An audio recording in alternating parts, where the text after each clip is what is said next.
ಪೂರ ವಿಷಯ ಎಲ್ಲಿ ನಡೆದಿಲ್ಲ. ಒಂದು ಮನುಷ್ಯ ಮಾಡೋ ಕೆಲಸ ಇಲ್ಲ. ಓಕೆ ಓಕೆ, ನಾನು ಇಂಥ ಮನುಷ್ಯ ಅಂದು ಎಲ್ಲಿ ಹೇಳಿದೆ? ನಾನು ಧರ್ಮಸ್ಥಳ ಅಂತ ಹೇಳ್ತೀನಿ. ಓಕೆ, ಒಂದು ತಮಿಳಿನ ಯೂಟ್ಯೂಬ್ ಚಾನಲ್ ಅಲ್ಲಿ ನೀವು ಸ್ಪೆಸಿಫಿಕ್ ಆಗಿ ಅಲ್ಲಿನ ಧರ್ಮಾಧಿಕಾರಿಯ ಬಗ್ಗೆ ಮಾತನಾಡ್ತೀರಿ, ಧರ್ಮಸ್ಥಳದ ಧರ್ಮಾಧಿಕಾರಿಯ ಬಗ್ಗೆ ಏನ್ ಹೇಳಿದೆ ಅಂದ್ರೆ, ಧರ್ಮಸ್ಥಳದ ಇತಿಹಾಸದ ಬಗ್ಗೆ ಮಾತನಾಡ್ತೀರಿ. ಧರ್ಮಸ್ಥಳದ ಇತಿಹಾಸವನ್ನ ಮಾತಾಡ್ತಾ ವೀರೇಂದ್ರ ಹೆಗ್ಗಡೆಯವರ ಕುಟುಂಬ ಬ್ರಿಟಿಷರ ಗುಲಾಮರಾಗಿದ್ರು ಅನ್ನೋ ಪದವನ್ನ ಕೂಡ ಯೂಸ್ ಮಾಡ್ತೀರಿ ನೀವು. ಅದು ಏನಂದ್ರೆ gazetteer of India, government of India publication, ಅದು ಗೆಜೆಟಿಯರ್.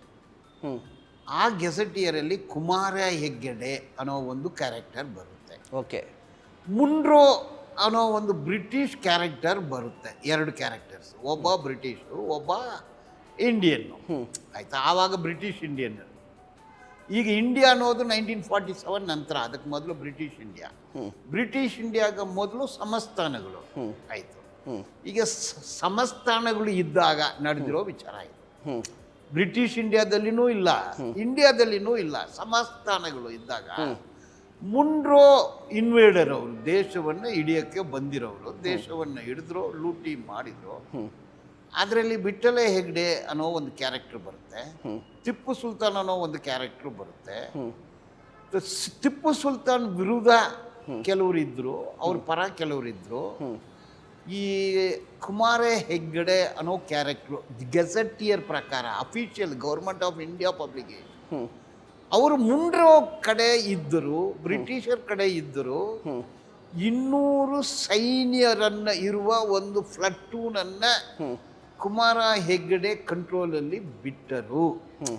ಅಂದು ಗೆಜೆಟಿಯರಲ್ಲಿ ಇದೆ, ಅದು ನಂದು ವಾಯ್ಸ್ ಅಲ್ಲ. ಓಕೆ, ಗೆಜೆಟಿಯರ್ ಅದು. ನಿಮಗೆ ತೊಂದರೆ ಇದ್ರೆ ಗೆಜೆಟಿಯರ್ ಮೇಲೆ ಕೇಸ್ ಹಾಕಿ ಅದನ್ನು ಓದಿ.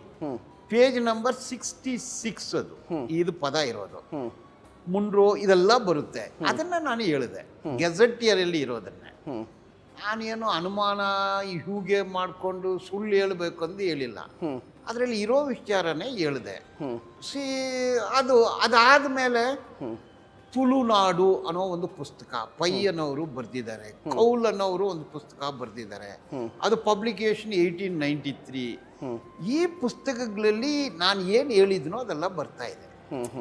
So based on the authenticated documents like gazetteers, ಅದನ್ನೇ ಹೇಳಿದೆ, ಅನುಮಾನದ ಮೇಲೆ ಹೇಳಿಲ್ಲ. ಓಕೆ, ನೀವು ಹೇಳ್ತಾ ಇರೋದು ಕಂಪ್ಲೀಟ್ ಆಗಿ ಗೆಜೆಟ್ ಅಲ್ಲಿ ಇರೋದನ್ನೇ ನೀವು ಹೇಳ್ತಾ ಇದ್ದೀರಿ, ಕಂಪ್ಲೀಟ್ ಆಗಿ ಪೇಜ್ ನಂಬರ್ ಸಮೇತ ಹೇಳ್ತಾ ಇರುವಂತಹ ಬಾಲನ್ ಅವರು.